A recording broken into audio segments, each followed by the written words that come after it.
Welcome back to the Finest Education Center. Today we're going to talk about buying stocks and understanding how expensive the stock you're buying really is or how cheap it is. That is a really important part of understanding what stock to buy and when. Because buying a stock is nothing like going to the supermarket and buying a mango. You can go to the supermarket and see a $3 mango and know immediately and intuitively that it is cheaper than a $7 mango. That is not the case in the stock market. In the stock market, the $5 stock may be abhorrently more expensive than the $100 stock. Okay, and I'm going to repeat that. The $5 stock can be a lot more expensive than the $100 stock. And if that statement kind of stopped you in your tracks, made you scratch your head, you're in the right place because we're going to explain why today. So I want you to place yourself in this scenario. Okay, just kind of place yourself there for a moment. Pretend that you created a tech company and the value of the entire tech company right now is $100. It's not a great company, okay? And you decide to divide that tech company worth $100 into 10 shares. 100 divided by 10 is pretty easy, right? We have $10 per share. Easy enough. Now, your neighbor also in his garage has a tech company, and it's also worth $100 per share. But he divides it into 100 shares.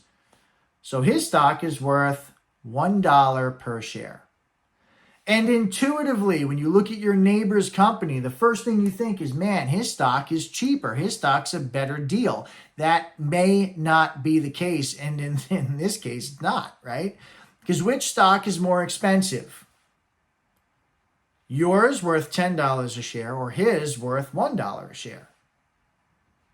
Well, if you were paying attention and you kind of got it, you realized they're both worth the same exact thing, right? $1 in both cases buys you 1% of the company, period, right? His stock may be more affordable based on how much you have, but that tells you nothing about what you're getting for what you're buying, right? In this very simple example, the dollar value told you nothing. So how do we figure out when we're looking on our app or we're looking on our computer, how do we figure out if what we're buying is an expensive stock or an inexpensive stock? When we see that $5 stock, how do we know if it's a deal? We need a denominator, okay? You need to take the price of your stock and divide it by something meaningful. And I'm going to repeat that, something meaningful. Okay, many times the meaningful denominator is earnings per share. Okay, so I take a $100 stock and I divide it by $5 per share in earnings. And what I end up with is a meaningful number, a 20x multiple, right? 20 times earnings. The stock that I'm buying is worth 20 times earnings. That, as an investor, tells me something.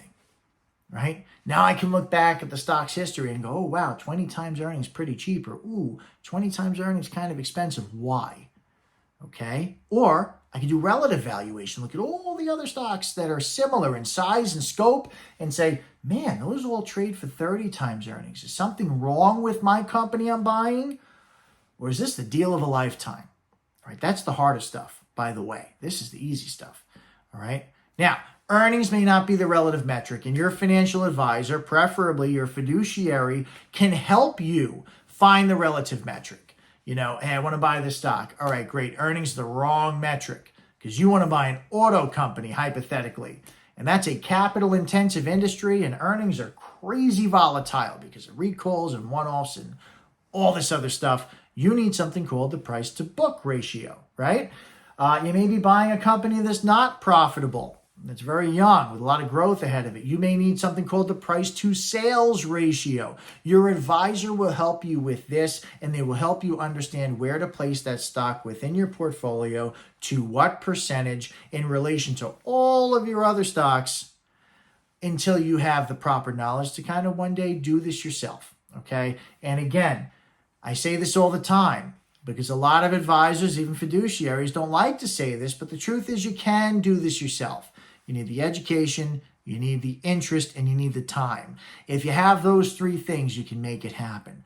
But we strongly recommend, right, or rather we explicitly recommend that before you go buy something on your own, you do run it by your fiduciary, you do run it by your advisor, because that person understands your financial situation intimately, okay?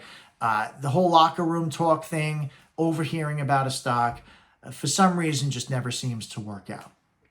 And we'll explain why in another video. But that's time for us. Thank you for stopping by the Finest Education Center. I hope you learned something on why the $5 stock you're looking at and the $100 stock you're looking at needs a second glance in terms of what you're paying. I'm Tim Froberg. We'll see you next week.